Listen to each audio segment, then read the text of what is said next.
que la criminalística a veces no está bien vista por todo el mundo, quiero decir, y dependiendo cómo lo toques, ¿no? Ciertas fotos de un cadáver o lo que sea, ¿no? Incluso alguien, no recuerdo, muy poca gente, pero alguien se molestó y le ofendió, y eso que poníamos rótulos en alguno de los vídeos, no en todos, que se advertía que habían imágenes que podían herir la sensibilidad, ¿no?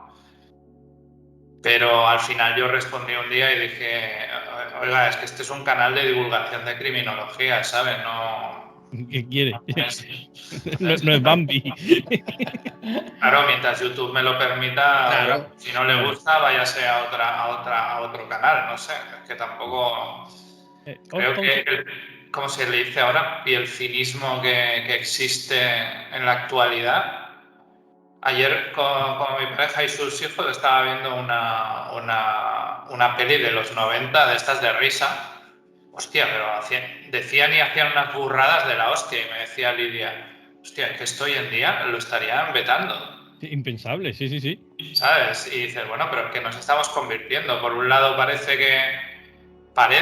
aparentemente, que estamos evolucionando mucho, y por el otro parece que estamos involucionando de una forma brutal, ¿no? Y que nos estamos convirtiendo en caricaturas o en algo real, ¿no? No sé. Es muy, Raúl, es muy adecuada esto que ha dicho Óscar para nuestra idiocracia, ¿verdad? Totalmente. De hecho, tenemos pensado un programa sobre películas que hoy serían imposibles de emitir o de rodarse. Sí. Películas de los 80, de los 90, incluso películas que eran juveniles. Por ejemplo, la película Una pandilla alucinante, que es muy contemporánea a los Goonies y demás. Y hay diálogos y hay momentos que dices, esto no lo podrían poner hoy. Es totalmente políticamente incorrecto. Y estamos hablando de una película para todos los públicos. Sí. Pero fijaos que estamos siempre presumiendo de democracia, de libertades, o sea, se habla en debate constantemente, ¿no?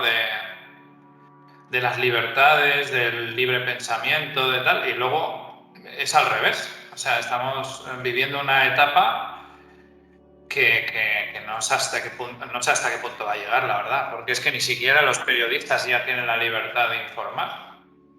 Sí. Eso, como dice el coronel Pedro Baño, la libertad de prensa acaba con la libertad del dueño de la imprenta.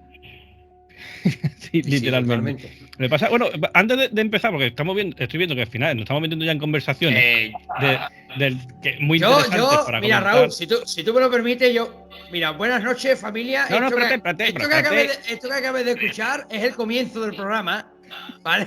O sea que, Raúl, lo siento, la tenía guardada, ¿vale? Claro, ya está. Pues familia, buenas noches ante todo a toda la familia de Arcadia Zona 51, de TDN en iVox, por supuesto, la otra parte de Arcadia. Y hoy, tal como venimos anunciando estos días en nuestras redes sociales, tenemos con nosotros a un invitado que para nosotros, al menos lo consideramos así, es un auténtico lujo tener aquí, como es Óscar Tarruella, criminólogo, y que, bueno, muchos de vosotros lo conoceréis. Bueno, ya no solo porque es un personaje mediático, sino por su trabajo en criminología, el cual yo admiro, y tengo que decir que me empezó a aficionar a la criminología desde que escuché a Óscar en su programa. Óscar, buenas noches. Buenas noches y muchas gracias por vuestras palabras. Pues es un placer que digas eso, porque precisamente trato de divulgar la criminología y la criminalística de una forma que llegue a todo tipo de público, a todo tipo de profesiones, y que pueda transmitir lo que es la pasión por la resolución de crímenes, ¿no?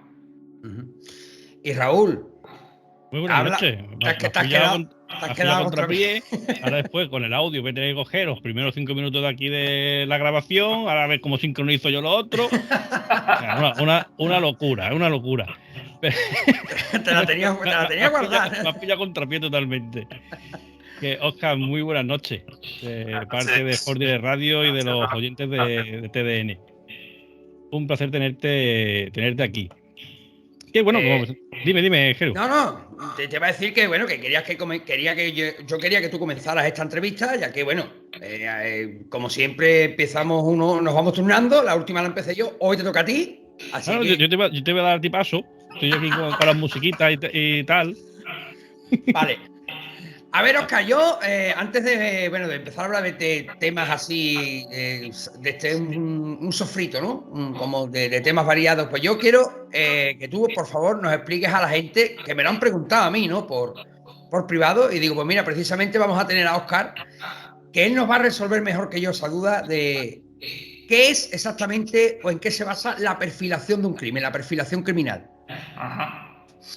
Pues mira, al final, tanto la criminología como la criminalística son disciplinas que provienen de la ciencia, pura y dura. Quiero decir, cualquier elemento analizado y estudiado desde el enfoque de la criminología y la criminalística tiene que servir precisamente de una forma científica para poder demostrar unos hechos, ¿no? Unos hechos de carácter criminal en este caso, ¿no?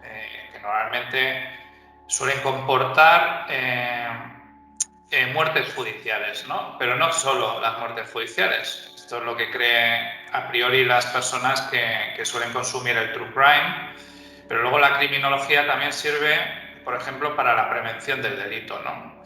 Y también para el estudio de los criminales. Y lo que para mí también es muy importante, muchísimo, quizás soy considero de los profesionales que más hincapié hacen esto, es en el análisis de la víctima, del perfil de la víctima. Yo, por ejemplo, he podido llegar antes a cazar, como digo yo a veces, a algún criminal,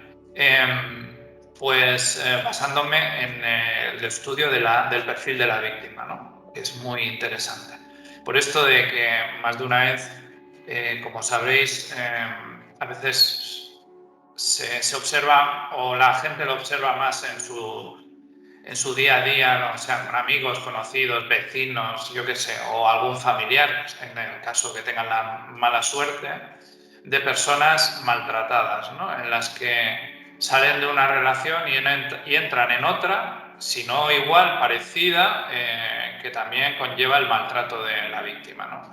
Esto es importante porque la víctima emite una personalidad concreta que el depredador, maltratador, va a saber detectar. Esto es como los animales salvajes, por decirlo de una manera clara y sencilla. Entonces, para mí, conlleva todos estos elementos, ¿no? No solo el hecho de observar una escena de un crimen, observar los detalles de la personalidad de un posible presunto criminal. También sirve para otro tipo de tipologías de delitos, ¿no? Como pueden ser los delitos contra el patrimonio, los delitos de todo tipo. O sea, al final la criminología y también su acompañante de la mano, que ya es lo que complementa de manera especial la criminalística, que no es lo mismo que la criminología, es el complemento ideal, que por eso al final las personas para mí más formadas, al menos en nuestro país, son las policías especializadas, los grupos de policía judicial especializados de las diferentes policías de nuestro país. Oscar, perdón, Raúl.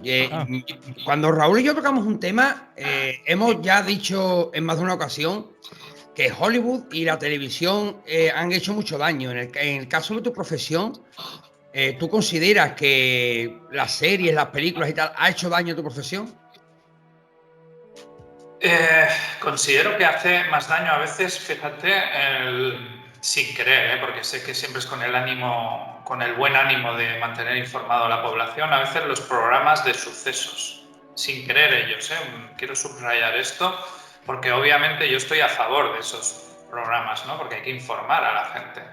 Pero claro, explicar en ellos a veces detalles técnicos de los procedimientos de la investigación de la policía, eso sí nos ha reportado problemas a los investigadores. ¿Por qué? Pues hace años ni se sabía, o la población en general no sabía, que podías geolocalizar un teléfono móvil, incluso estando apagado, por ejemplo. Hoy en día ya lo sabe cualquier criminal, y a no ser que sea un idiota a las 3, pues sabrá que o bien no se tiene que llevar el teléfono móvil encima o utilizarlo incluso para despistarlo, ¿no? Dejarlo en un determinado lugar para luego, pues... Óscar, que me vas a piense que permitir me vas a permitir un inciso con lo que estás diciendo, porque es que es lo que decían las abuelas hace unos años. La televisión es una escuela de criminales.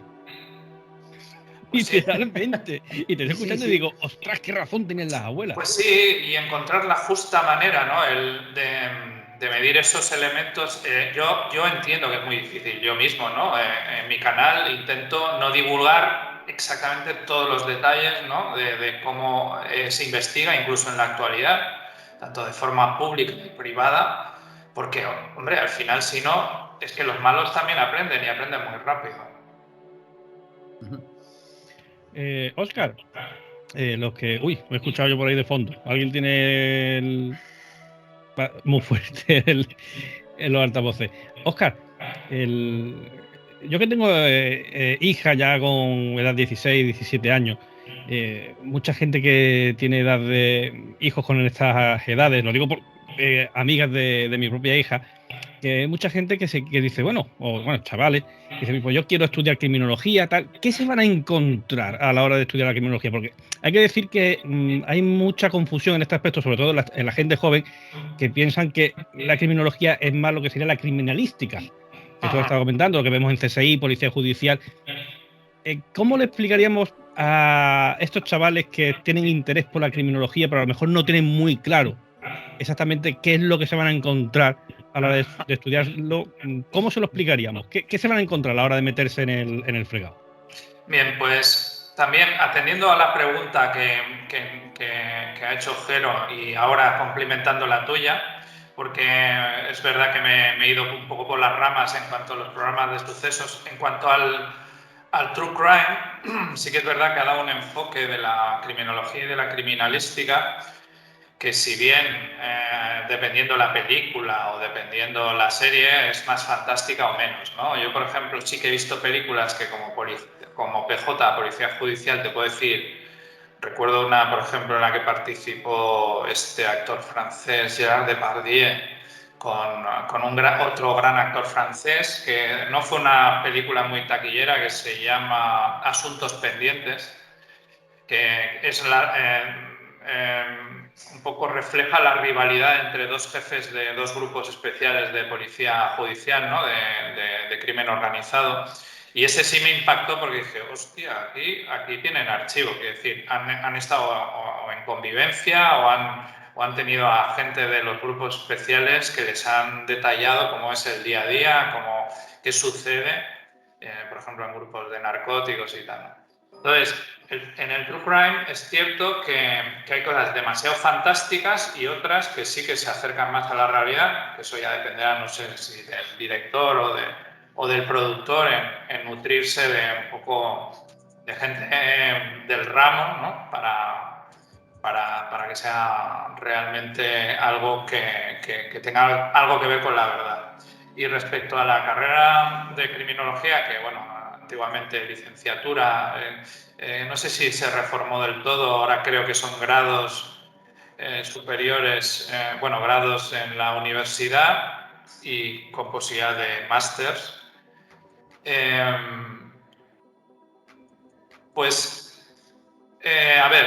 Sí les van a enseñar materias como la criminalística, obviamente no como a las policías, porque no, incluso ese criminólogo o futuro criminóloga, que muchos de ellos acaban luego estudiando la carrera de investigación privada, o sea, detective privado, que son 3 años más.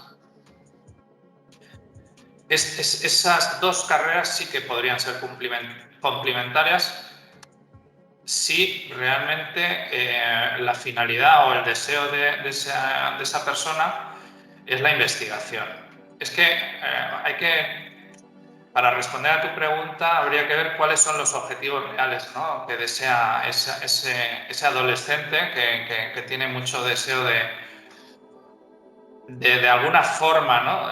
Pertenecer o bien, por eso te digo, o bien a un cuerpo de policía, en la disciplina de investigación, que entonces es lo que se llama policía judicial, O bien, si es en el ámbito privado, deberían saber que no van a poder investigar a no ser que luego se conviertan en detectives privados y por lo tanto tendrán que estudiar esa carrera de 3 años más. Y luego, claro, si, por ejemplo, imagínate por casualidad que además de la criminología querrían orientarse más hacia la perfilación criminal, pues tendrían que o bien estudiar psicología con una especialidad como la psicología forense, o bien combinarla como hacen, haciendo un doble grado en Derecho, dependiendo hacia dónde quieran orientar su carrera. Yo cuando a veces alumnos me preguntan cómo orientar sus carreras, siempre les digo, sobre todo cuando son chiquillos y chiquillas jóvenes, que cuáles son sus deseos, qué se ven haciendo, ¿no? Porque ellos al final, como no tienen la experiencia de vida, no saben bien qué responderte. O sea, Claro. no saben si es por lo que ven en las películas que estamos diciendo o si es por sus propios deseos o se han visualizado, no sé, qué tipo de trabajo se ven haciendo, ¿no? Claro, por eso era la pregunta, porque nos escucha gente joven o nos escucha gente que tiene hijos jóvenes y entonces darle una más o menos una idea, porque a raíz de amigos de mi hija y demás que están interesados, pero te das cuenta después hablando con ellos de que no tienen muy claro a dónde les va a llevar. Claro, que tú me estás diciendo, en general es una carrera, criminología, que al final tienes que complementarla con otra carrera. Es decir, si tú estás pensando estudiar criminología para no estudiar mucho más, vas equivocado.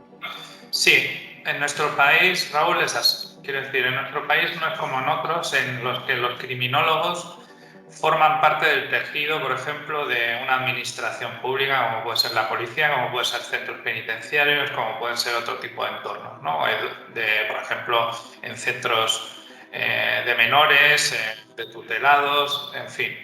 Quiero decir, la criminología podría tener un amplio espectro de aplicaciones, pero en nuestro país la verdad que es una carrera que ni está reconocida ni está reglamentada, ¿no? Ahora en la actualidad hay una decana en la actualidad que está trabajando porque sea reconocida. Creo que tiene una ardua labor por delante, no sé si es fácil de conseguir eso. Y luego también otra confusión, que en eso sí que me gusta aclararlo, es el tema de los colegios. Quiero decir, de estar colegiado o no. Ajá.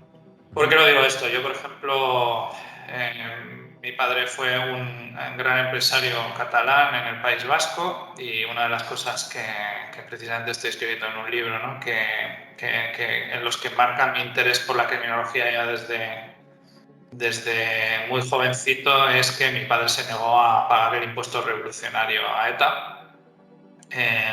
Y es curioso, además, porque él tenía un socio vasco y siendo catalán se había ido de su tierra, ¿no? Porque le fue muy bien allí.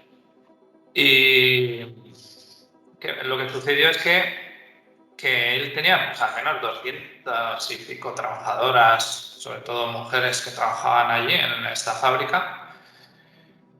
Y muchas de ellas, muchísimas de ellas, eran o parejas o hijas o madres de etarras, o sea, de ETA político o ETA militar. Y mi padre, lejos de cualquier condicionante político, porque no iba con él, y más siendo catalán, dijo que se negaba a eso, que él todo lo que fuera un acto violento y tal no podía participar moralmente en eso. Entonces nosotros, un poco como que la familia tuvo que ser autoexiliada, ¿no? Y yo tuve que cursar fuera de España. Entonces, al final en esa población, yo obviamente luego, años después, de regreso, yo no he podido colegiarme porque me significaría para mí absurdamente tenerme que examinar al menos para esas asignaturas que no son compatibles, ¿no? Porque son legislaciones diferentes, pues tenerlas que actualizar. Entonces, para mí, que veía yo más futuro ingresando en la policía, ¿no? Y luego además cumplimentando con la formación que me dio la policía, que debo decir que es muchísimo más completa que la propia licenciatura de criminología, muchísimo más. Oscar, muchas veces y esto es algo que yo he escuchado, como tú bien antes has mencionado, en estos programas de investigación, ¿no? Que, por ejemplo, para el criminólogo, a la hora de investigar un crimen, pues el tiempo a veces es un aliado, pero también puede llegar a ser un enemigo, ¿vale? Entonces, yo me imagino que tú habrás oído o tú mismo te habrás podido enfrentar a casos resueltos años después incluso de que Sí. se diera por cerrado, ¿no? Entre comillas. O sea, como tú te enfrentas a esa situación, ¿cómo te sientes? ¿Satisfacción? ¿Decepción por no haberlo logrado antes? La verdad que no es por tirarme medallitas, pero he dejado de resolver pocos casos, sobre todo en la policía. Porque soy muy cabezón, muy persistente, y eso a pesar de que a veces ciertos superiores nos ponían bloqueos o restricciones a los agentes, ¿no? Pero, a ver, sí, es cierto. No hay un límite de días o de horas, como se dice, en las 72 primeras horas, por los plazos legales y tal. No, esto no es así. Quiero decir, sí es cierto que cuanto antes mejor, porque todo lo demás lo que hará es ir en contra de la investigación. Y ¿qué pasa? Que luego al final los seres humanos son muy primarios, ¿no? Y sí que es verdad que años después se puede resolver un caso, no solo por las diferentes tecnologías que han avanzado mucho, como pueden ser las pruebas de ADN, etcétera, sino a veces por las propias pasiones del ser humano, ¿no? Celos, rabia hacia una persona que esté sentido traicionada. Por ejemplo, ¿cuántos asesinos no han sido delatados por exparejas que pasado el tiempo han acabado pues ya no estando de su parte o no queriendo encubrir a esa persona, ¿no? También vemos el caso de Ronnie King, por ejemplo, ¿no? En el que su propia mujer sí que se dio cuenta, dijo, hostia, ató cabos, dijo, ostras, esto le ponía los pelos de punta a pensar que podría ser ese cruel asesino, ¿no? Y además serial, pero ella fue la que acudió a la policía, que hay que reconocer que en un principio no le hicieron mucho caso y luego se dieron cuenta de que sí.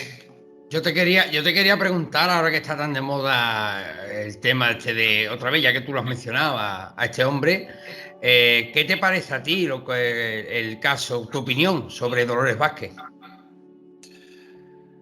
Pues sí, perdón, antes he dicho Ronnie King y Stoney King, que me Sí, acuerdo. verdad, cierto.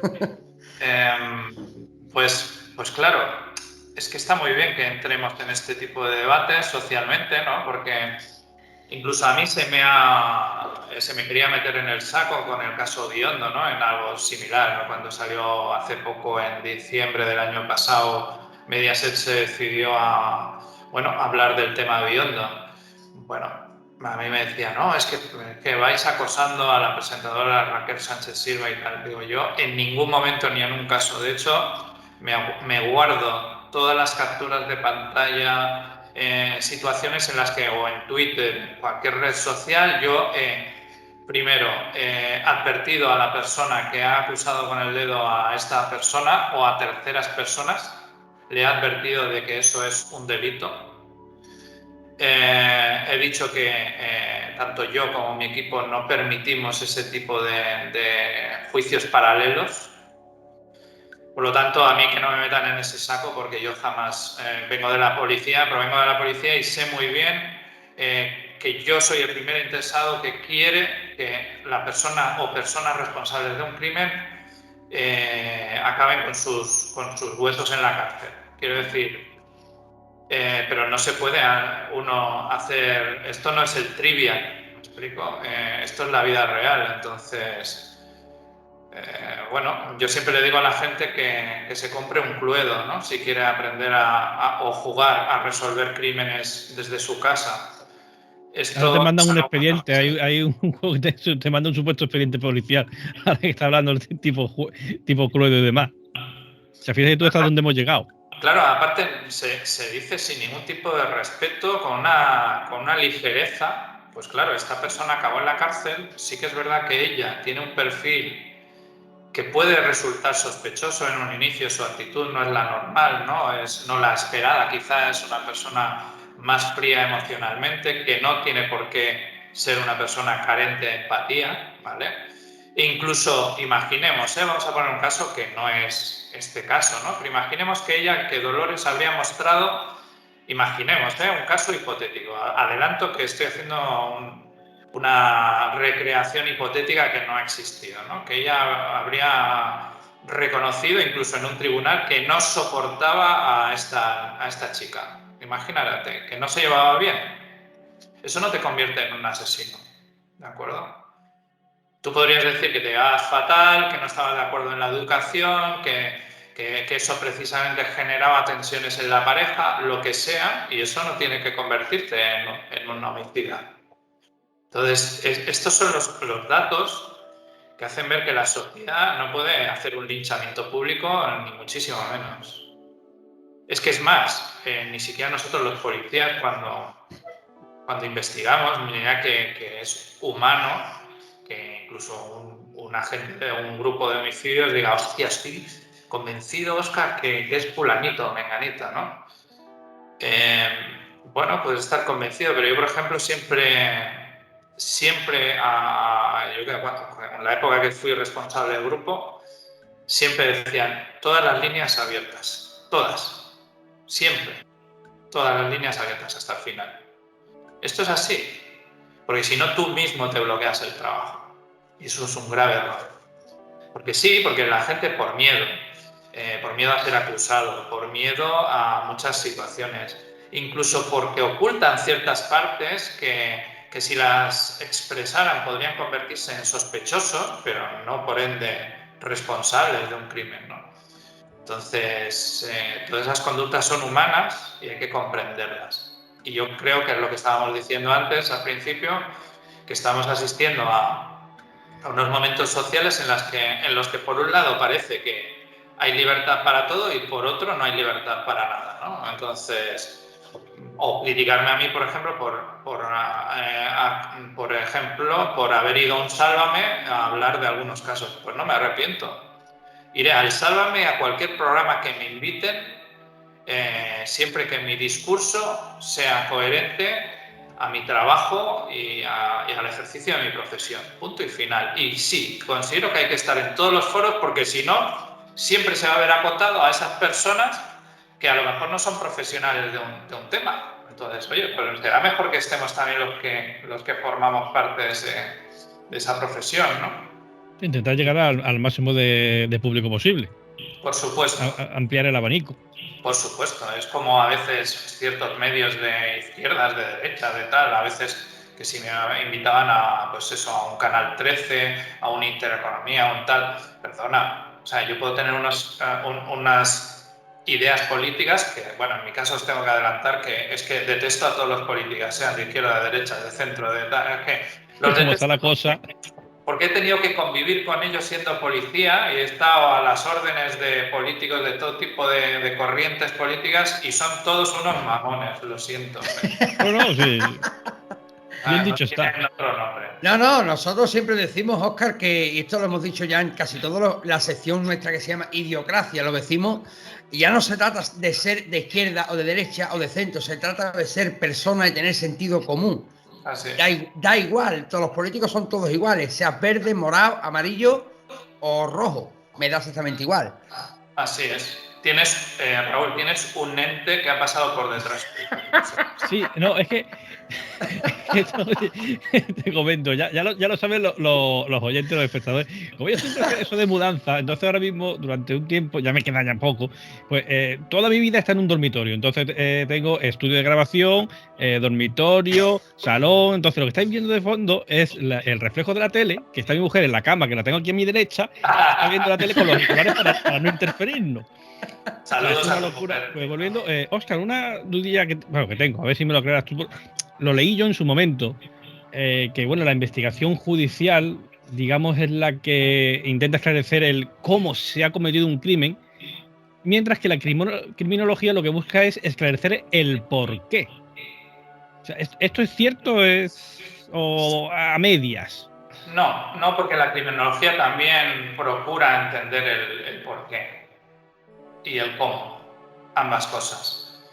Pero digamos que la criminalística lo que va a detallar es todos esos aspectos más puramente orgánicos y científicos, ¿no? Puramente físicos de la ciencia, lo que vulgarmente llamamos CSI, para que la gente lo entienda, ¿no?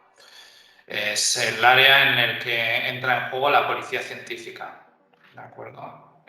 La pura criminalística, para entendernos, las policías judiciales están formadas, o sea, todos los policías judiciales somos formados en el ámbito de la criminología, pero también en el de la criminalística. Y cualquiera de nosotros, aunque yo, por ejemplo, tendiera a ir más en la investigación, en hacer operativos, en hacer operaciones especiales, eso no quiere decir que yo, si por ejemplo el compañero o compañeros han sucedido varios hechos en una jornada de guardia y que una comisaría se queda sin apenas efectivos especiales, pues yo tranquilamente puedo hacer la labor también de policía científica, coger todo el instrumental y ir a hacer pues eso, una IOTP, o sea, una inspección técnico-policial, ¿no? Del lugar de los hechos, por ejemplo. Vale, vale. No sé si me he explicado bien. Sí.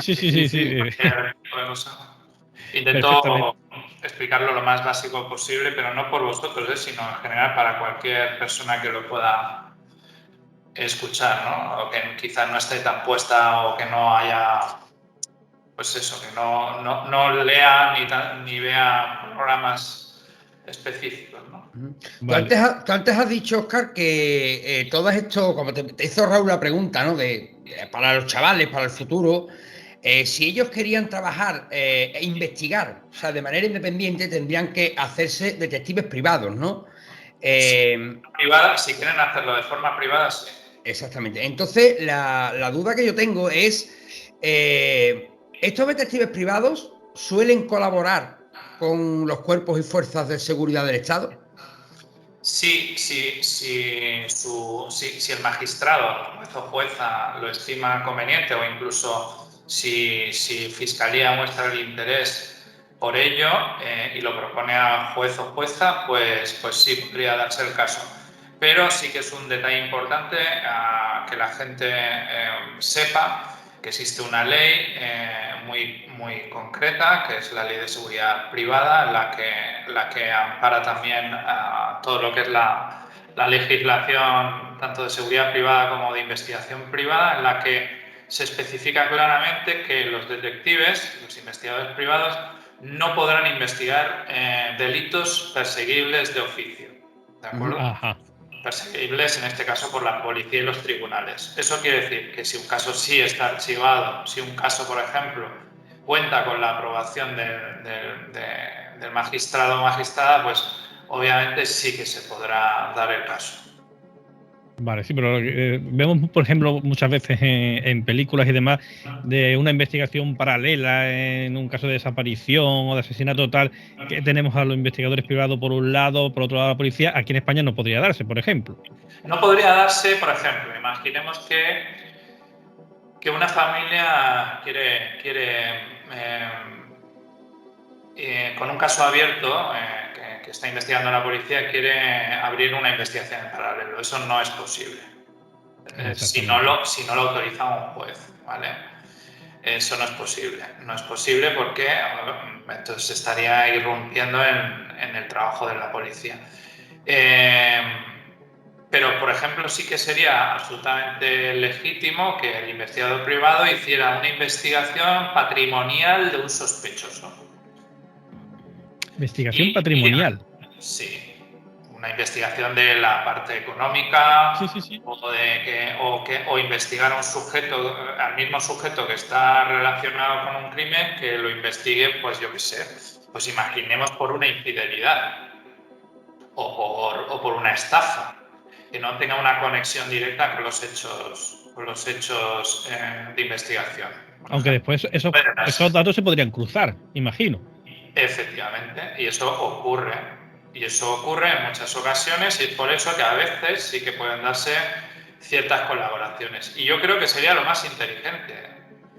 Si yo creo que en nuestro país tenemos un potencial brutal tanto a nivel público como privado. El problema es que siempre, no sé cómo nos lo gestionamos en España, teniendo profesionales brillantes en todas las materias, para entrar en confrontaciones, en codazos, en quita de aquí, que no tal, incluso a veces solo por envidias. Yo, por ejemplo, he tenido la mala suerte, bueno, yo y otros compañeros y compañeras que ahora están en el ámbito privado y provienen de las policías. O sea, no sé por qué, que eso también lo estoy narrando un poco en el libro, que en muchas ocasiones, si tengo que decirlo así, es pura envidia. Pura envidia porque muchos luego te reconocen, cuando ya te conocen con el tiempo, joder, Óscar, incluso les he dado trabajo a gente que me criticaba por el hecho de lo que ellos llamaban intrusismo, tócate las pelotas. Ostras.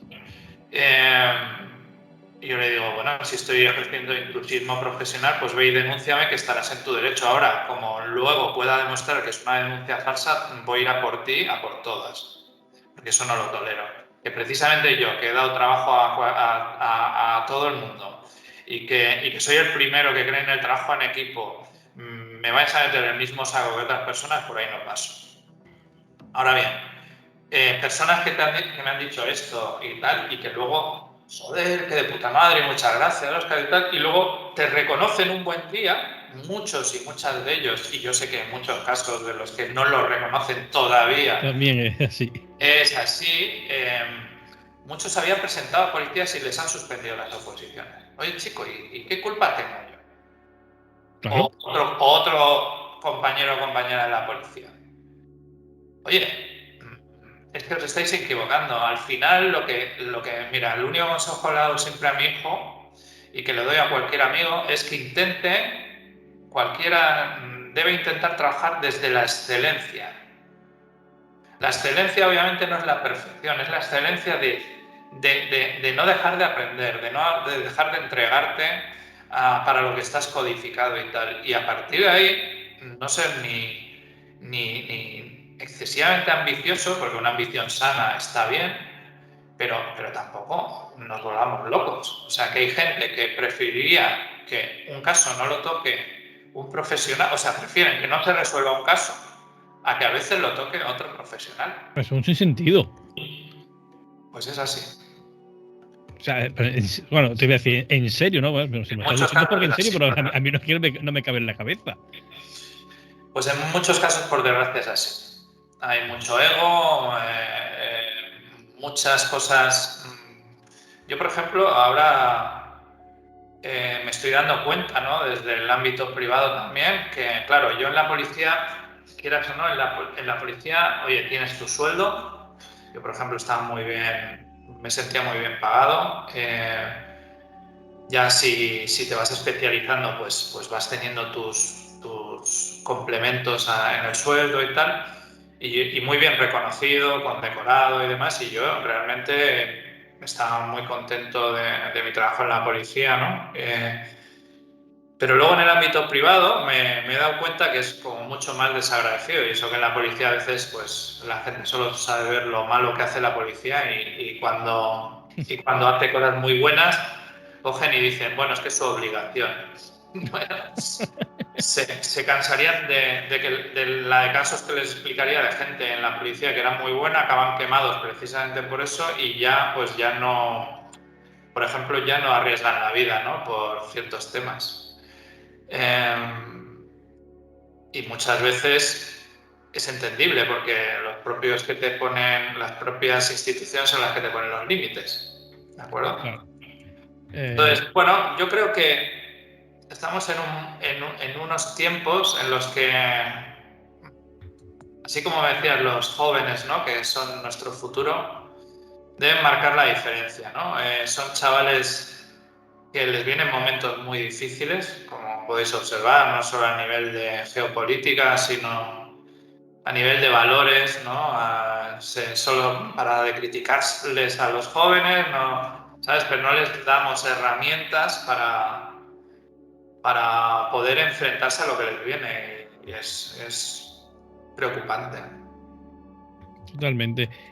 Óscar, tú ya como policía, criminólogo, la pregunta es obligada, aunque más o menos me puedo imaginar lo que me vas a responder, pero la pregunta es obligada y sé que la están pensando muchísimos oyentes, muchísimos espectadores de Arcadia también. ¿Existe el crimen perfecto?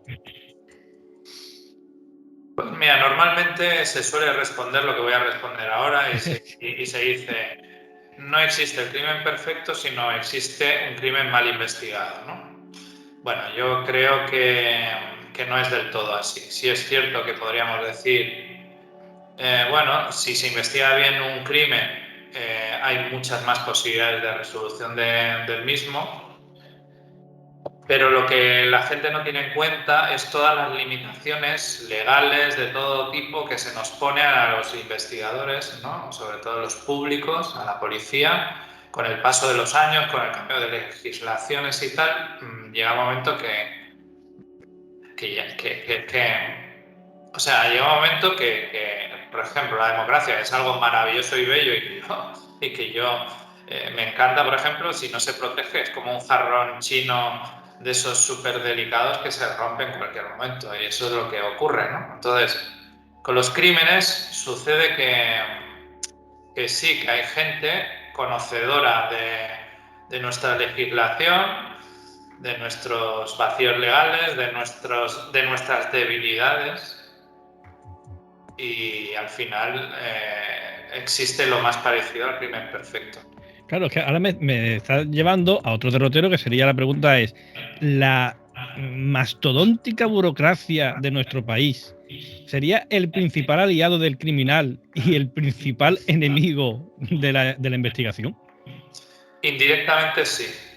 O sea, sería muy duro pensar o reconocer que fuera voluntariamente, porque No, entonces, claro. bueno, entonces ya sería anarquía y ya tendríamos que salir a la calle a poner orden nosotros, ¿no? Pero inconscientemente, o sea, al final el político lo que quiere es pasar por su legislatura con los menores problemas posibles. Esta es la verdad. Oye, a mí no me calientes la cabeza, hasta que, por ejemplo, las estadísticas no son vergonzantes o alarmantes, no toman medidas reales y efectivas. Y al final dices, pero bueno, pero os pongo un ejemplo. Yo recuerdo cuando ya salté de policía judicial básica a investigación avanzada, que ya son delitos dentro del crimen organizado, ¿no? Yo recuerdo todos los informes que hacíamos sobre según qué tipo de mafias de otros países, también nuestras, de nuestro país, cómo se organiza una banda, ¿no?, un grupo criminal. Te tiras años a veces investigando para hacer un organigrama, para presentar pruebas y tal, y luego a la hora de la verdad, ¿dónde está Hacienda, por ejemplo, investigando a mafias de blanqueo internacional? Sí, de vez en cuando ves alguna noticia y tal, pero yo he visto muchas veces y hemos presentado informes muy detallados a veces con los que no se ha hecho nada. Oye, yo he querido ser juez, fiscal, yo policía, el otro inspector de Hacienda y tal, lo siento, pero si te metes en esto hay un riesgo, incluso para tu vida, y tienes que asumirlo. No vale ser selectivo y cojo a los que considero que me dan menos problemas. No, creo que la ecuación tiene que ser de más a menos, nunca de menos a más. Quiero decir, Efectivamente. en la tipología de delitos, lo siento, no puedes ir al delito pequeño y dejar el grande sin cubrir. Claro. Óscar, ¿cuál ha sido el caso que más te ha podido traer de cabeza? Si lo puedes responder. De los desarrollados por mí, Sí. de los desarrollados por mí, porque luego ya si queréis hablaremos de Alcácer, porque hay mucha gente que me ha dicho que por qué no entraba en este caso, luego os lo digo si me lo recordáis. Vale. Pero de los que yo he llevado... Ostras, buena pregunta, pues mira, nunca me habían hecho esto. Te pilla contrapié. Sí, hay un caso del que me siento especialmente orgulloso y fue complejo, pero salió bien al final. Y era un serial precisamente. Yo creo que el primer serial que detuve en mi vida profesional. Y fue el que en el 1990, yo lo detuve años después, porque yo ingresé en la policía en el 92. Este tipo en el 90 asesinó, descuartizó y incineró a su mujer. Imagino que este vídeo se emite bueno, que no hay restricciones, ¿no?, para comentar según qué detalles. Bueno, este tío, bueno, en aquel momento todavía en nuestro país no existía la prueba del ADN. Y este tío, porque me ha gustado el dato, Óscar, es decir, estamos hablando sobre en 90 y todavía no existía en España la prueba del ADN. No, en España no existía todavía. Piensa que yo en el 92, cuando yo entro, sí que ya empiezan a haber las primeras... O sea, en Estados Unidos, por ejemplo, y otros países sí que es cierto que antes del... No me acuerdo, en el 80 y pico, no me acuerdo exactamente la fecha, lo tendría que mirar. Ya se aceptaban las pruebas de ADN.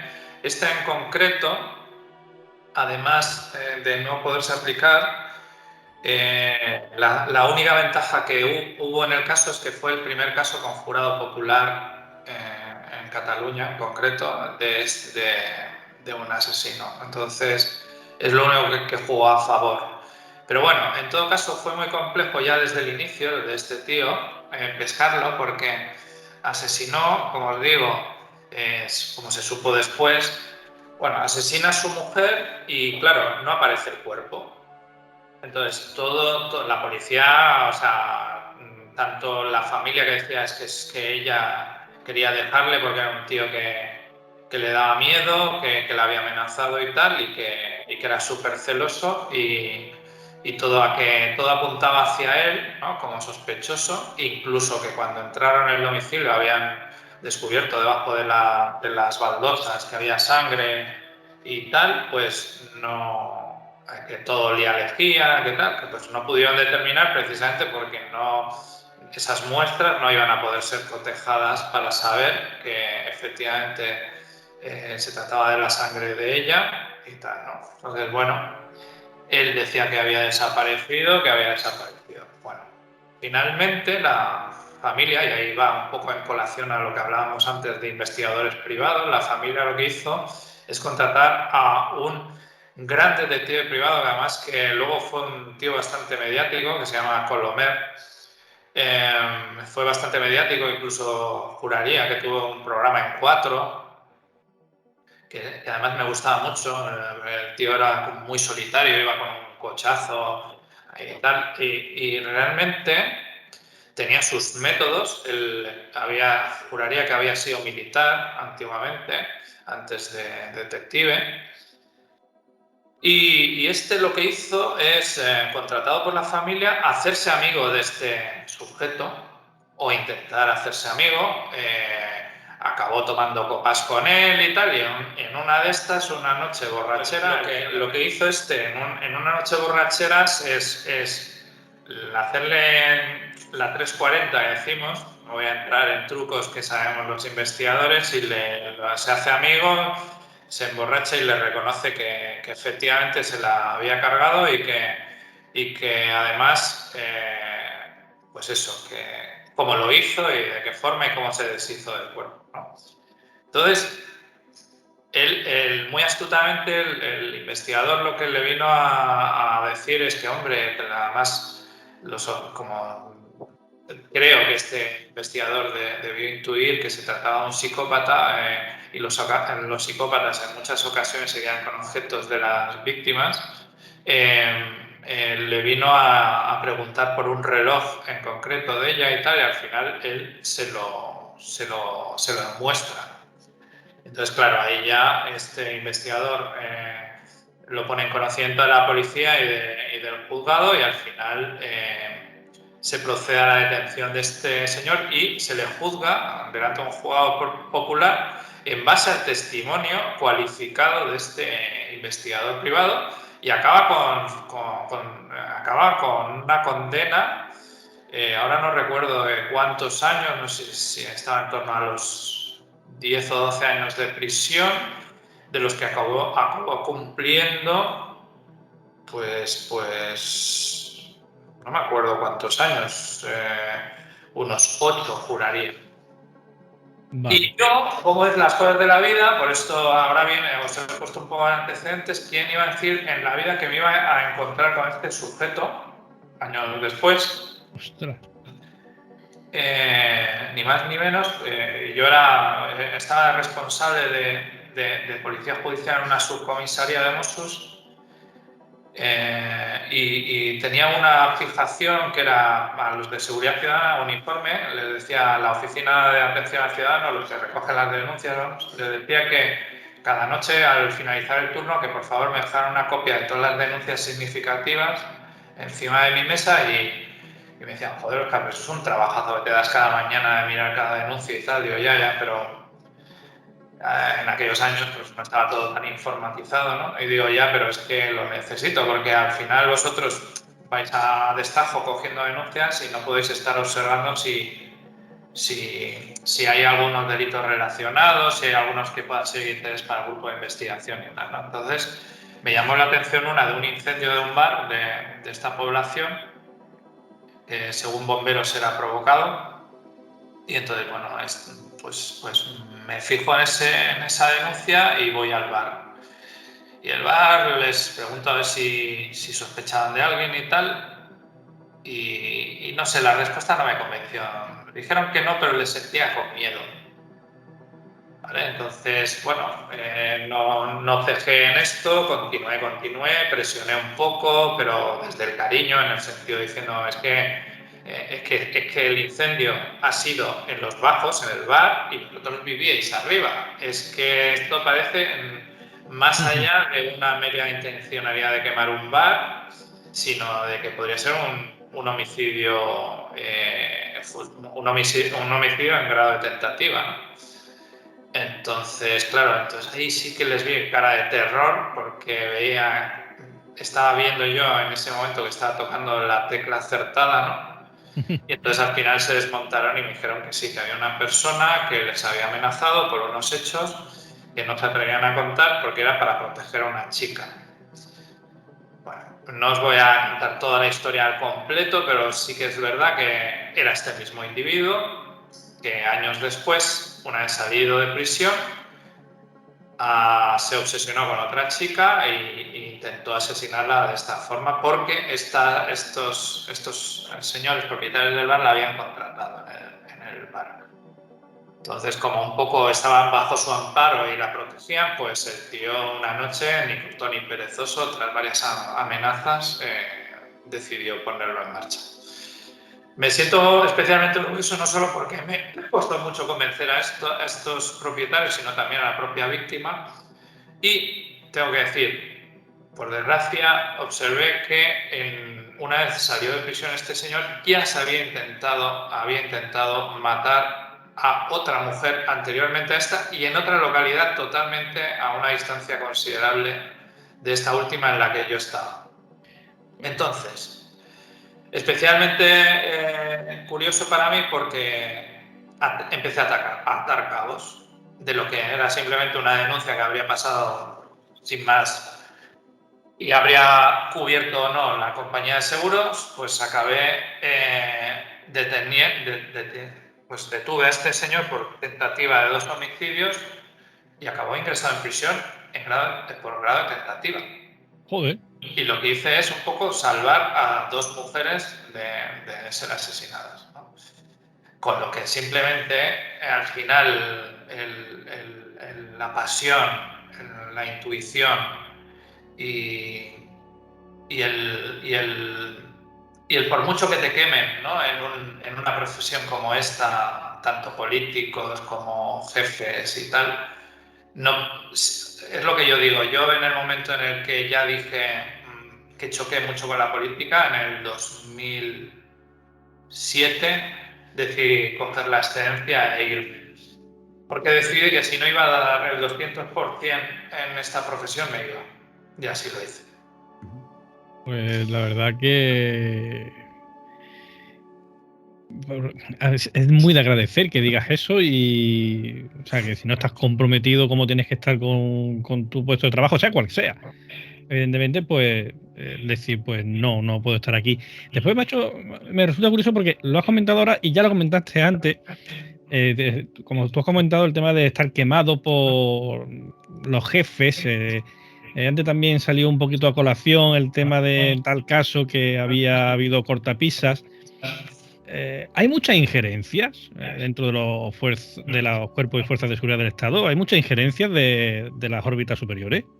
Lamentablemente es una realidad. Es una realidad. Y me es igual, quiero decir, nunca me ha dado miedo enfrentarme a ciertos superiores que les he sentido. Y esto sucede en todos los cuerpos policiales, absolutamente en todos.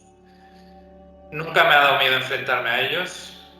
Más de una vez tuvieron ganas de expedientarme y claro, lo tenían difícil porque yo era intachable en mi trabajo y encima condecorado, pues era como, ¿cómo vas a justificar esto, no? Gilipollas. Pero realmente me encaré muchas veces a mandos cuando era una cuestión, porque a ver, errores se pueden cometer, ¿vale?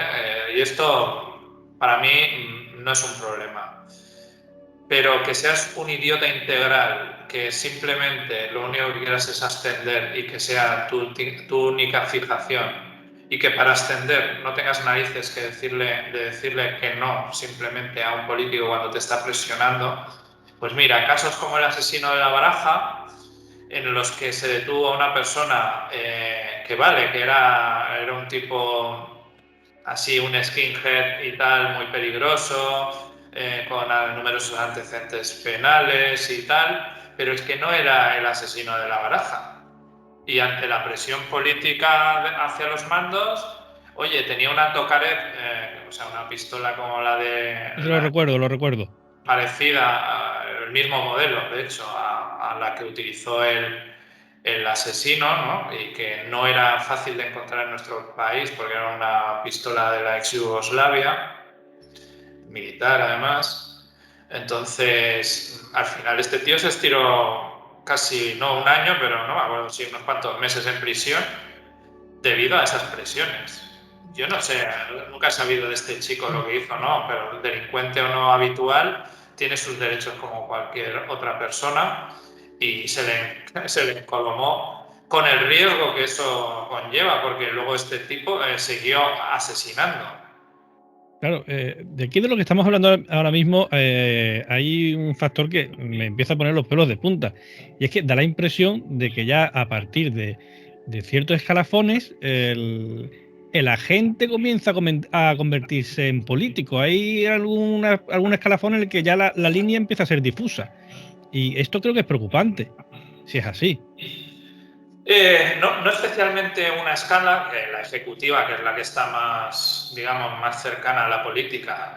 Hay veces que hay una fina línea delgada en la que ya no sabes si ese compañero, que en muchas ocasiones, por ejemplo, gente que somos antiguos, como en mi caso, yo, por ejemplo, siempre he roto una lanza en favor del Trapero, que era el máximo dirigente de mi cuerpo, al cual que yo conocí desde los inicios del mismo, coincidí en la comisaría Figueras, en la Policía Judicial con él, desde la base, gran compañero, gran investigador, incluso puedo decir que más que mejor mando para mí era un grandísimo investigador. Pero sí que es cierto que no en el caso de Trapero, ¿eh? A mí Trapero siempre me trató con un gran reconocimiento, me permitió en muchas ocasiones ser dispar a su criterio, a su opinión, sin llegar a amenazarme ni, ¿sabes?, como hacen otros, ¿no? Quizá más mediocres, porque para mí un tío brillante de forma intelectual como es él y a nivel investigativo, si me tenía que rebatir algo, me lo rebatía con argumentos, no con los galones. Porque si alguien ya te hace así, es como decir, de aquí tienes poco. Ya la cosa va mal. Los mejores mandos que he tenido yo son los que no se notan que son mandos. De hecho, yo cuando he sido responsable del grupo era uno más. Nunca he creído en las jerarquías en el mal sentido de la palabra, sí en el buen sentido de la palabra. Quiero decir, si eres un gran jefe, no me hace falta que me digas ni que me recuerdes que eres mi superior. Porque te voy a admirar a todos los niveles, no porque seas mi superior, sino por el trabajo que estás desarrollando. Sí que es cierto que la escala ejecutiva está muy cercana a la política y por ende se ve más presionada, pero chico, hasta estando en la escala ejecutiva eres policía. Es lo que yo voy. ¿Sabes? Y no te puedes olvidar de que eres policía. Y si lo olvidas, tienes un grave problema, porque tú no estás al servicio del político, tú estás al servicio del ciudadano. Si olvidas eso, vete a la mierda. Aléjate de la policía, cabrón, no vales para eso. Métete en la política, sé un político más. Claro. Disculpad, pero No. realmente estos temas. Al contrario, Óscar, te agradecemos que hables así de claro porque es lo que nos gusta aquí en nuestro programa, ¿verdad, Raúl? Siempre lo decimos que ni tenemos censura ni tenemos filtro. No. Nosotros, además, muchas veces, sobre todo cuando hacemos la idiocracia y demás, como le digo yo, Jero, nosotros no utilizamos insultos, nosotros utilizamos adjetivos de alto impacto. Es lo que tú acabas de hacer ahora. Disculpad, yo a veces, como se nota que me crié en el norte y a veces digo tacos. No. Tú eres norte y yo del sur, pues ya. No hay término medio. Pues sí, lamentablemente es así, pero es que yo creo, y esto ahora os reboto una pregunta a vosotros como ciudadanos, no solo como personas que tenéis este canal y que indagáis y tal y que veis mucho mundo, ¿no? Sino que como ciudadanos que sois, vosotros también veis esas cosas, las notáis, las intuís, se respiran, se notan, porque es que si no tendríamos que llegar a la conclusión, o el ciudadano tendría que llegar a la conclusión que la gente es muy incompetente. Y creer que gente formada con una amplia experiencia de campo son todos imbéciles sería un poco decir, bueno, háztelo mirar. Quiero decir, no, por desgracia hay demasiada injerencia y eso perjudica al final en el servicio que se le ofrece al ciudadano. Y esa es la verdad.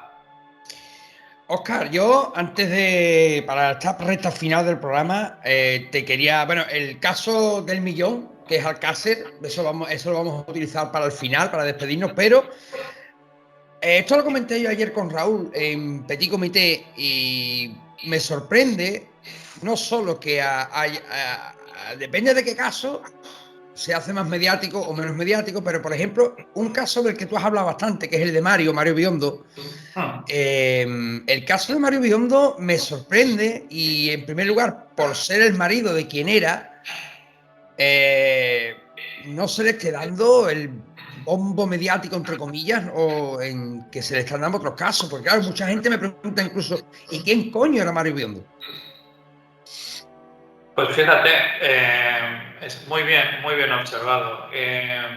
Por un lado, al inicio de tu pregunta, está muy bien lo que planteas porque a veces me lo han preguntado y quizá no han querido ahondar tanto como queréis ahondar vosotros. El tema de por qué se convierte en mediático a veces ciertos casos, sí que es verdad que marcan una diferencia en los casos, sobre todo en los que son chicas jóvenes y, por desgracia, os voy a decir encima chicas guapas, ¿vale? Porque hay más casos social media alta. Además, creo que había un estudio sobre esto en Estados Unidos y le decía que era como el síndrome de chica joven, guapa, adinerada. Sí. Y blanca, ojo. Sí, por desgracia es así, porque tenemos desgracias que suceden, por ejemplo, en otras etnias que viven en nuestro país, que suceden, por desgracia, cada día o casi cada día, y no se les da el mismo enfoque y énfasis, ¿no? Y a mí esto me parece lamentable y triste, porque todas las familias tienen el derecho a que se les tome con el mismo interés el caso de sus familiares, ¿no? Paco Lobatón me dijo exactamente lo mismo que me estás respondiendo tú, Oscar. Paco me parece un profesional extraordinario. He tenido el placer y el honor de trabajar con él en el caso y la verdad que bueno, yo lo conocía como todos nosotros por su fase más mediática. He tenido el gran placer y el gran honor de tener un trato encima personal y puedo decir que es un extraordinario ser humano, además de gran profesional, y es así. Tal como lo explica Paco, con una amplia experiencia a sus espaldas, incluso muchísimo más que la mía, es una triste realidad que, lejos de debatirla ahora con vosotros así como algo lamentable simplemente, nos tendría que hacer a todos los ciudadanos reflexionar el por qué al final el poder de todo, de los medios, de la política, de todo, lo tienen los demás, exceptuando los ciudadanos. ¿Por qué? ¿Cuándo nos vamos a dar cuenta de que no puede ser así? Y no estoy hablando de sublevaciones absurdas, sino de rebatir nuestros derechos constantemente y no hay que cejar en ellos. En el caso de Biondo, yo soy el primero que he sonrojado a más de uno diciendo, vale, ahora parece que te interesa el caso. No, hablo de medios de comunicación. Yo incluso he tenido que sufrir como en este mismo lugar donde estoy hoy, me encuentro hoy, me llamó una agencia, os voy a decir, imaginaos, no es esta, pero imaginaos una parecida a la agencia EFE, pero un poco más social, ¿no? Me llaman y porque sentaron que íbamos a tener el 3 de octubre del año pasado una vista en la Fiscalía de Palermo, y en el que se iba a decidir, ¿no?, si se continuaba con la investigación o no y tal, en la que habíamos aportado nuevas informaciones. Al enterarse, esta jefa de esta agencia me dijo, Óscar, es que me están pidiendo un medio que en exclusiva ir a entrevistarte y tal. En exclusiva. Digo, no, te enviamos el cámara, la periodista. Digo, bueno, con una condición. Y me dice, ¿cuál? Que me digas qué medio es. Me dice, es Televisión Española.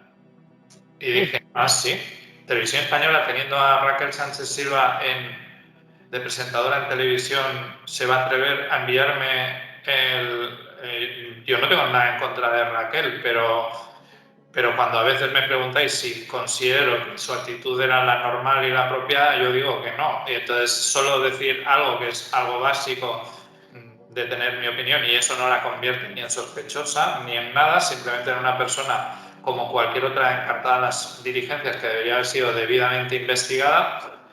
Pero es que lo mismo me lo digo de otras personas encartadas que no parecen suscitar el mismo interés por el hecho de no ser presentadora de televisión. Entonces, bueno, me envían a la periodista tal, ¿y qué hace Televisión Española? No lo emite, como dijeron. O sea, al final, no sé si era con una intención de saber qué iba a contar yo en base al Tribunal de Palermo. No lo emiten, y lo emiten tiempo después, de forma absolutamente sesgada, para anunciar que Raquel iba a tomar medidas contra los padres de Mario, pero te hablo de meses después. Y encima, de forma sesgada, en mi entrevista, y ni siquiera identificándome como criminólogo o ex policía de homicidios, no, diciendo el ex marido de Mónica Naranjo, que lo he sido. Bueno, no marido, sino ha sido su pareja, ¿vale? Imaginaos lo que hay detrás, está clara, ¿no? La manipulación. O sea, estás intentando desprestigiar ni más ni menos a el único perito judicial español, bueno, no, yo y Luis Duque, Somos los únicos peritos españoles que tuvimos las pelotas de presentar nuestro informe al tribunal, ¿no? Porque italianos obviamente hubieron muchos, de españoles nadie más que nosotros. Claro, si tú al final estás atentando de esta forma contra mí como profesional, estás prácticamente queriendo coaccionar la libertad de un perito judicial en una causa y además intentando, pues eso, llevarlo a un terreno del puro interés mediático hacia vamos a proteger no sé qué, porque vuelvo a repetir que yo en ningún momento he atacado ni atacaré ni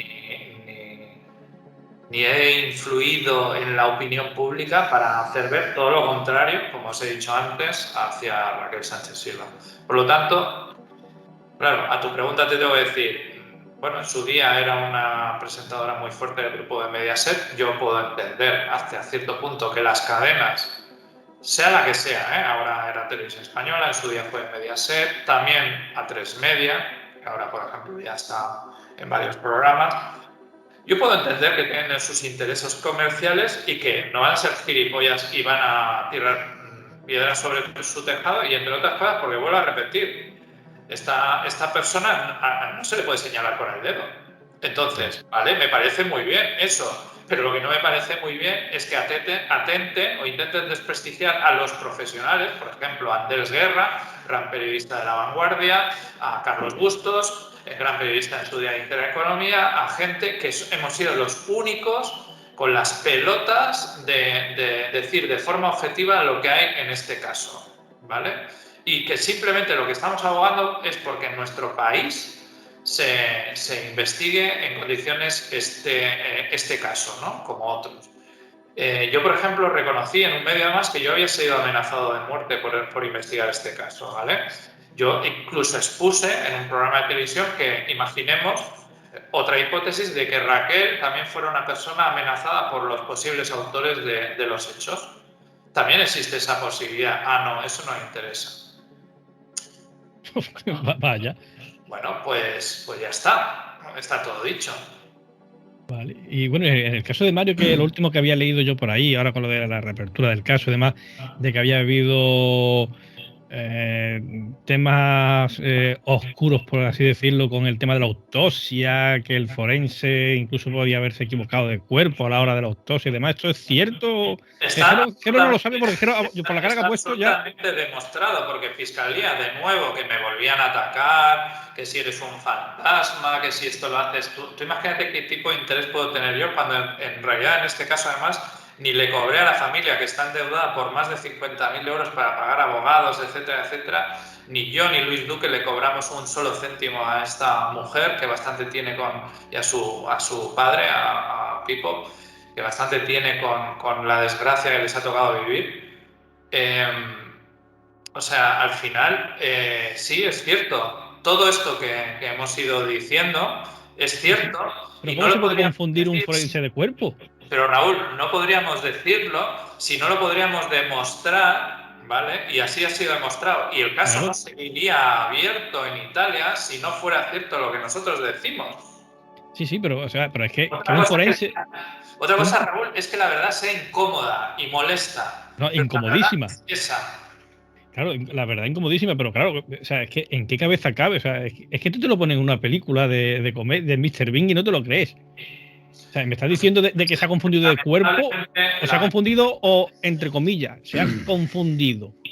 No, a ver, aquí lo que sucede es que llega un momento que la familia, que fíjate, la familia al final son la punta de lanza de todo este caso, ¿no? Porque si llegan a arrojar la toalla enseguida, si llegan a dejar, por ejemplo, que se procediera a la incineración, por ejemplo, del cuerpo de Mario, como así lo había expresado su mujer, que decía que era pues lo que habría deseado Mario, ¿vale? Que lejos de eso, pues obviamente es un derecho de cada persona, pero si no queda por escrito en un testamento, por ejemplo, y es una muerte judicial, la familia, en este caso los padres, también tienen derecho a querer saber lo que ocurrió y no quisieron incinerarlo. Y cuando se procedió a la exhumación en Italia, aunque luego en los informes dijeran no, esto es una muerte presuntamente suicida, que en ningún momento ni un solo forense se ha mojado y ha dicho sin lugar a duda o inequívocamente no, ¿vale? De etiología presuntamente suicida, ¿vale?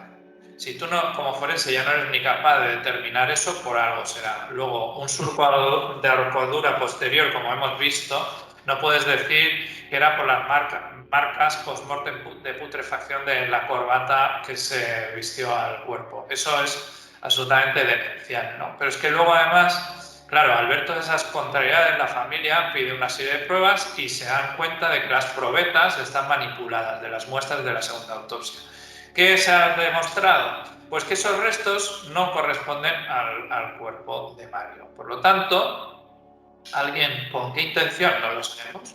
Lo que sí que sabemos es que desvirtúa absolutamente cualquier fiabilidad que pudiera tener esa segunda autopsia. Y la tercera, que ya se sabrá en su debido momento, también tiene ciertos aspectos en los cuales se van a desvirtuar totalmente. Por lo tanto, y ya la primera, pues la española, o sea, lo he dicho hasta públicamente, el programa Risto ya lo visteis, yo llegué incluso a decir que era bochornoso ver cuando, porque la familia denunció al forense español, ¿vale? Y este forense, yo he visto su declaración y es aberrante. Este señor llega a decir que a él no se le puede acusar de falsificación por esos hechos, sino, cosa que sí, porque él dice que abre el cadáver y no lo abre, solo le abre la zona del cuello porque él da por determinado que es un suicidio por ahorcamiento, porque sale de los huevos decirlo así y considera, y así lo declara en sede judicial, que siendo así él no considera oportuno ni abrirle el cráneo, ni el estómago, ni nada, ni el tórax. Por lo tanto, luego, pero claro, esto lo hemos sabido luego, con esa posterior denuncia, porque esto habría sido una autopsia en toda regla, legal y tal. ¿Qué hemos visto? Que no se produjo como tal. Que él decía que el estómago vacío, que estaba vacío, y luego se demostró en la segunda autopsia que no, que habían restos de carne. Por lo tanto, al final, como dice un buen amigo mío, esto no es más que una mierda bien empapelada. Pero una mierda bien empapelada no deja de ser una mierda, por mucho papel de regalo que le pongas encima, ¿de acuerdo? ¿Y qué pasa? Que cuando hay obstinados y cabezones, como yo y mi equipo nos dedicamos a quitar con sumo cuidado todo ese papel de los cojones que le han puesto por encima, lo único que observamos es que debajo hay una mierda enorme que se ha tapado, ¿no? Y bueno, ahí estamos destapándola. ¿Les guste o no les guste? Es igual que finalmente, ojalá se diera con los responsables y acabaran en prisión. Pero si no, como mínimo, se le habrá dado se le habrá ofrecido a la familia la oportunidad que tiene cualquier familia de que un crimen, de una muerte violenta como es la del caso de su hijo, sea investigada como debe ser investigada, de forma fehaciente. Y en España, no sé por qué tuvieron tanta prisa, pero 27 días después se archivó de forma con sobreseimiento libre, que quiere decir que jamás puede ser aperturada, cosa que es absolutamente inverosímil en nuestro país, que marca un precedente histórico prácticamente, porque no hay argumentos para hacerlo de esta forma. Pero bueno, claro, el juez está en su derecho porque ella basa que hay un forense que dice lo que dice.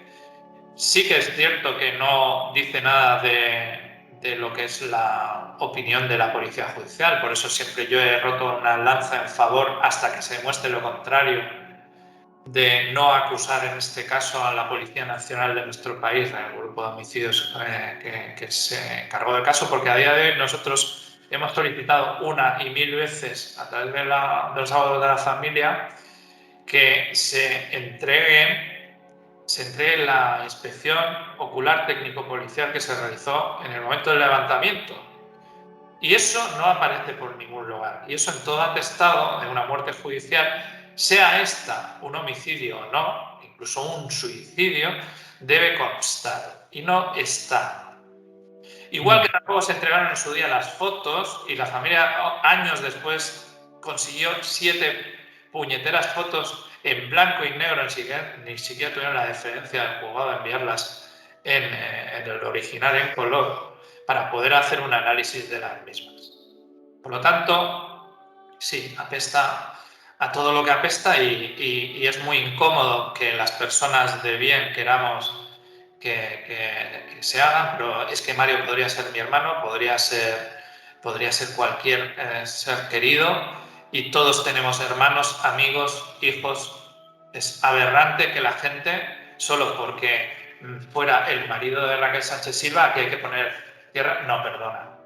Si a mí me invitan a un programa de televisión, lo voy a decir con todos mis debidos respetos, incluida a Raquel, pero yo voy a llegar siempre dentro de mis posibilidades hasta el final. Vamos. Y siempre, y segundo las palabras que te dijo antes Raúl, siempre es de agradecer que haya personas como tú con esa constancia y esa, como decimos aquí en el sur, esa cabezonería, ¿no? De querer llegar siempre a la verdad y querer llegar al final. Óscar, vamos a, si te parece, hablar un poquito de ese caso Alcácer, que curiosamente Raúl, por lo menos Raúl y yo no lo hemos tocado aquí nunca. No sé si él en TDN lo ha tocado alguna vez en sus inicios, pero conmigo no lo he tocado. Es uno de esos casos que estás ahí, que claro, te dicen caso Alcácer, ¿por qué lo toca? Y después dices tú, hostia, Pepe Navarro. No vuelvo a ponerse delante de un micro. Te da respeto. No, mira, hay dos personajes por los que les quiero preguntar, porque claro, está de moda ahora estas series de Netflix y yo hace poco tuve la suerte o mala suerte de a través de la serie de Netflix contactar con el padre de una de las niñas que me dijo que no iba, que no se sentaba aquí con nosotros. Pero bueno, yo quiero preguntarle por dos personajes que vi en esa serie. Uno es el señor Blanco, Juan Ignacio Blanco, del cual, bueno, pues unas personas lo tienen como un santo y otros lo tienen como un mentiroso embaucador, que se aprovechó de la situación. Y después por él, forense sevillano, paisano mío, Frontela, al cual igualmente unos tienen de santo y otros tienen estar en el momento justo, en el momento oportuno. Sobre Blanco, y es mi opinión, además murió, creo, ¿no? Sí, en paz descanse, porque y por mucho que tendrá familiares y con todos mis debidos respetos, pero para mí, desde mi observación, es una persona que se aprovechó de esta situación y que realmente os garantizo que en pocos casos, y os hablo a nivel internacional, en los que yo he tenido acceso, porque me tocó, por desgracia y lamentablemente, un caso de snuff movie de unos niños rusos en un orfanato y ha sido una de las cosas más terribles que he tenido que hacer con Interpol en mi vida. Os garantizo que todo lo que rueda por ahí al final ve la luz. Eso os lo garantizo. Es igual quien esté metido, quien tal. Al final todo el mundo tiene enemigos, todo el mundo tiene retractores y tal. Todo lo que este señor dijo, lo que pasa que yo creo que estábamos frente a un gran narcisista, inteligente, que sabía manejarse en los medios y supo llevarlo al terreno que supo llevarlo. Yo creo que realmente jugó al juego de lo mediático y importándole poco, lamentablemente, en lo que eso conllevaba, ¿no? A nivel del dolor que podía ocasionar, ¿no? Tanto en las familias como en el caso en sí. Sí, de hecho tengo entendido que las familias de las otras dos niñas no se hablan con el padre de Miriam a raíz de su relación y defensa a ultranza de Juan Ignacio Blanco. Y resulta Yo creo que ahí ese padre se equivocaba con esa defensa. También es verdad que luego han salido asuntos muy turbios en cuanto al tema de temas de dineros y tal. Ahí no me meto porque yo obviamente no puedo hablar de algo que no tenga... Yo hablo un poco del perfil de este señor, cómo se mostraba, cómo se en qué basaba sus argumentos, ¿no? Y obviamente una persona seria en este mundo en el que nos movemos los criminólogos lo que habría hecho es explicar, ¿no? De una forma, pues eso, más fehaciente, ¿no? El por qué él creía lo que creía, ¿no? Perdona Oscar, y sacar a la luz la famosa cinta de vídeo, por supuesto. en lugar de guardársela para él meses antes de morir.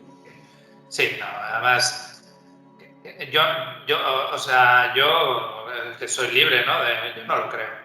Lo siento, pero a este señor no me lo creí nunca. Respecto a Frontella, te voy a decir que es un forense, para mí un grandísimo profesional. Además, tengo que reconocer que no es fácil que un forense de los de antes, y lo puntualizo, porque Frontella al menos se cultivó y ha estado formándose constantemente con posterioridad, que no basaba sus conclusiones y sus estudios en humo, sino realmente en hechos científicos demostrables. Yo puedo hablar de Frontella porque además, curiosamente, no puedo decir en qué casos, en 2 de los casos en los que a mí me entraron como perito, he tenido encima, en 2 casos, uno muy popular y otro anónimo, por decirlo así, de 2 casos de 2 homicidios, en los que yo he visto su informe, ¿vale? Como perito de parte también, y yo, bueno, él como forense y yo como criminólogo, en los que estaba yo totalmente de acuerdo con su trabajo y si no, os estaría diciendo aquí, os diría la verdad. Diría, pues no estoy de acuerdo, no me parece un buen profesional y estoy en mi libre derecho de decirlo, pero no. Por el contrario, te voy a decir que es un grandísimo profesional. Los informes a los que he tenido acceso de él, no solo de Alcácer, que obviamente acabó en mis manos todo el sumario, sino en estos 2 casos en los que sí que he tenido que ser perito de parte, para mí todos mis respetos. Fundamenta sus conclusiones y su informe en hechos objetivos y científicos y lo siento, lo que pasa es que, como os he dicho antes, a veces somos molestos los profesionales que nos mojamos, ¿no?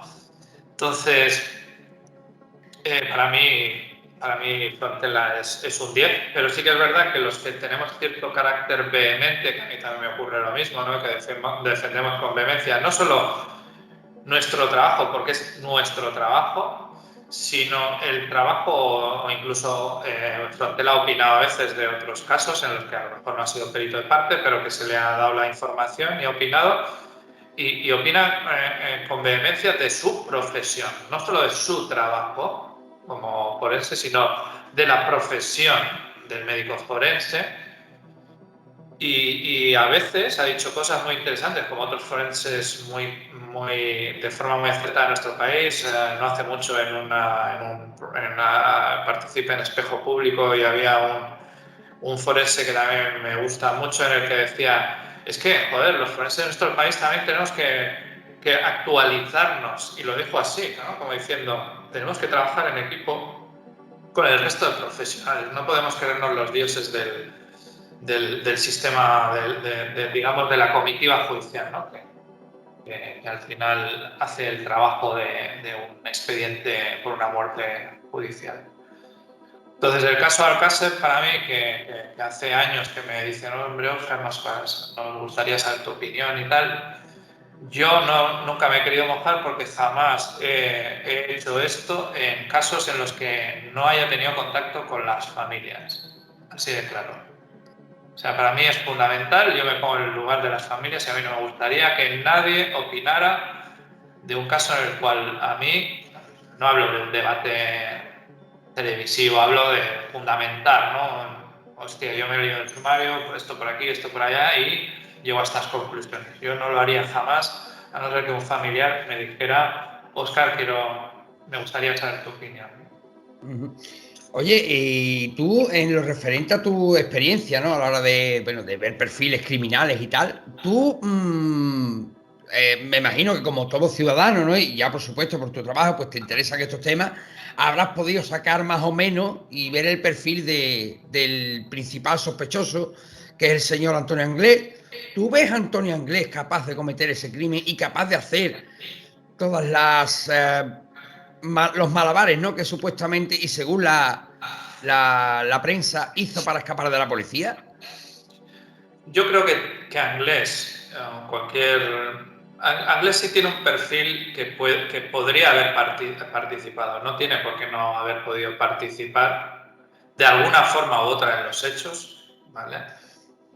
Pero cuesta creer, y esto yo no voy a entrar en detalles, pero como os he dicho y os he explicado el motivo, pero yo sí que he tenido acceso, como os digo, al sumario y sobre todo a las fotos de los cuerpos, y lo que yo sí que determino claramente, sin querer ser, no querría que se entendiera como que quiero suscitar morbo ni nada por el estilo, pero yo me cuesta mucho creer, una vez vistas las imágenes, las fotos, de forma puramente criminalística, que esos cuerpos fueran o enterrados el mismo día o asesinados el mismo día. Entonces, dicho esto, me cuesta creer la versión oficial de que Anglés fuera el único participante de alguna forma u otra en los hechos. No digo autor de los hechos, por ejemplo, de agresión sexual o no, que eso habría que... es muy difícil determinar y más a día de hoy, ¿no? Pero sí que es muy difícil de creer o de que nos quieran hacer creer que este señor fuera el único autor material, intelectual de los hechos, ¿no? Bueno, junto con Ricard, que como hemos visto en sus declaraciones se contradice constantemente, incluso a día de hoy, ¿no? Claro, entonces, con el caso Alcácer, claro, la pregunta que habría, ¿algún día crees que llegaremos a ver realmente lo que ocurrió ahí? ¿Sabremos la verdad de este caso o va a quedar para los restos en la conspiranoia del dossier Mira, negro nacional? yo creo que querer es poder. Quiero decir, a veces fíjate que es lamentable, pero a veces el mundo de la televisión, de la ficción, por ejemplo Netflix, que levantó tanto interés, al final de esa, creo que era una miniserie, ¿no?, que se hizo en Netflix, al final hay un dato para mí relevante y es lo que sucede en el barco, ¿no? Ya no tanto solo por la simple hecho de ver qué ocurrió con el señor Anglés y la información que pudiera haber aportado en el caso que fuera cierto que se embarcara en ese barco y No, tal. te corrijo, perdona que te corrija, Oscar. Lo del barco salió en un reportaje especial que dedicó equipo de investigación el de la Sexta al caso Alcácer. Sí, sí. No, pero que también en los capítulos al final no se habla de esto. No, en la de Netflix no. Vale, pues puede ser. Vale, pues gracias por puntualizar bien.